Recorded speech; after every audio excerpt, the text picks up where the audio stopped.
Lonnie. Welcome back to my channel. So today we are working on another Project Life spread for week 1 of 2023. So very exciting, starting a brand new year. So happy 2023, everyone. I hope that you have had a nice start to the new year. It's always fun to have a brand new album here filled with lots of new Project Life spreads for the entire year, just waiting to be done. So that's always really exciting to me. I haven't ordered my new albums yet, so that's going to be definitely next on my agenda to get those ordered. So I will have somewhere to house all of my spreads for this year. So this is definitely a stash week. So let me know if there's any cards that you're curious about, but they come from all kinds of places. Ellie Studio, Heidi Swap, the Sun Chaser collection, a little Feed Your Craft, I think, and potentially Studio Calico as well. So I just kind of looked into my stash and tried to get things to match as best I could. And then I decided to pop out my jumbo date stamp. I haven't used this very much at all. I always forget about it, but I always really like using it. So I think it's pretty fun. Actually, it was funny because whenever I pulled it out, the date was already for January 2nd, but it was for 2022. So I thought that was kind of funny. So a little hard to use. You have to really use your muscles to turn it, but I think it has a great aesthetic view there. I really like it. So I wish that I would have moved the week 01 up a little bit, but it's okay. The dates are just kind of at the bottom, but I'm definitely not going to redo it or anything like that. So then for this card, this is definitely from Ellie Studio, and I think it said New Year, New Goals, which I didn't really want to talk about any goals. So I decided to just cover that up with one of the little die cut pieces that Ellie Studio gives you a little label, and I'll add some stamping to that later. And then also within the die cuts from Ellie Studio, there was this little talk bubble that said Hello 2023. So I thought that that would look really good, just easy putting it on that little patterned card there. And then we'll move on and I'll tell you about the week. So not a ton going on, but definitely the biggest thing was that me and Will and my parents went to a Grizzly game this week, which was really exciting. Will gifted my parents tickets for Christmas, and it was so awesome. We were like 12 rows up from the court. It was so fun. And the Grizzlies won, which was super, super exciting because we have been kind of bad luck for them in all the games that we've gone to so far. They have lost. So that was really nice to go home with a win, especially with my parents being there, because that was a big treat. They don't get out that much, especially at night. And so it was really fun going with them, and it was just an all-around great time.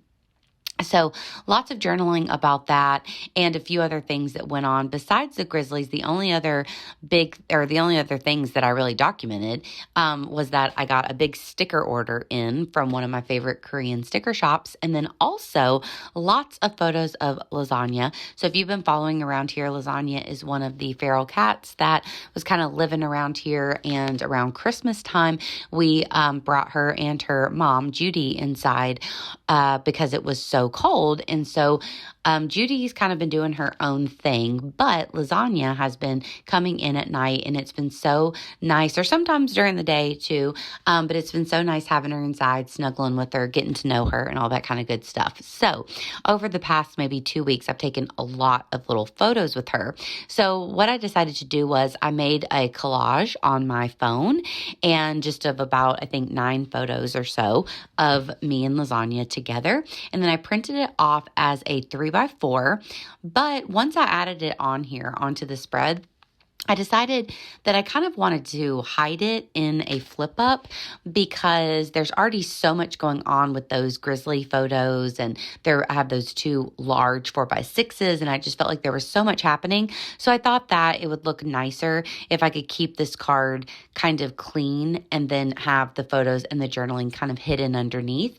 So I just used the tried and true method of taking a piece of just regular old computer paper, and I essentially just created a hinge by tucking it in between the 2 pieces of pattern paper at the top, and then adhering the paper at the bottom to the back of it. It's kind of hard to describe, but it's so easy to do. And if you just watch what I did, I'm sure that that's a lot easier than me trying to describe it. But it's just a really easy way to create a hinge. And I love using those, I forget the brand, but the like little pocket, what are they? They're like little photo pockets where it's essentially just a smaller page protector with some adhesive on it, and it creates like a little photo flip thing.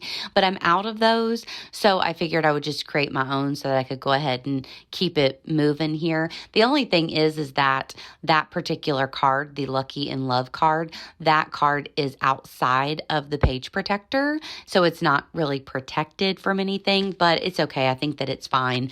Now here I'm just adding on a little bit of additional pattern paper to the bottom and then to the top of the flap here, just because I needed it to be a little bit longer. So somehow whenever I was adhering it all together, you could kind of see just a little bit of the card underneath. And I didn't like the way that looks. So I'm just essentially adding a little bit of length to the card here, and then you won't be able to see it, and it all looks good. And I actually kind of like the pattern paper. It gives it a little something else. And after I completed the spread, I started to look at this inside flap, and I thought maybe I would add another embellishment. So it is possible that on that like just pattern paper piece, I may add an additional embellishment, because I kind of am thinking it needs a little something else. But I really like the way that turns out. So it essentially just says Lucky in Love, and then I added with lasagna with my Dymo label maker there. And then when you flip it up, you can see all of the photos, which I thought was really cute. Then here at the end, we're basically done, but I'm just adhering my 3x4 cards to a piece of just regular computer paper again to make it a 4x6 card so that it will fit nicely into the pockets. I do this a lot because I have a lot of these page protectors that are all 4x6 photos, but a lot of time, or 4x6 pockets, but a lot of times I want to add in 3x4 photos. So this is just a really easy way where everything fits in the pockets nicely. So I just adhere it to cheap computer paper, and then everything fits in there, and it looks just like a page protector that has both 4x6 and 3x4. So it just works out nicely. So I added a little bit of stamping there to that one card, and that is it. So I hope that you enjoyed this process video. If you did, please give me a like.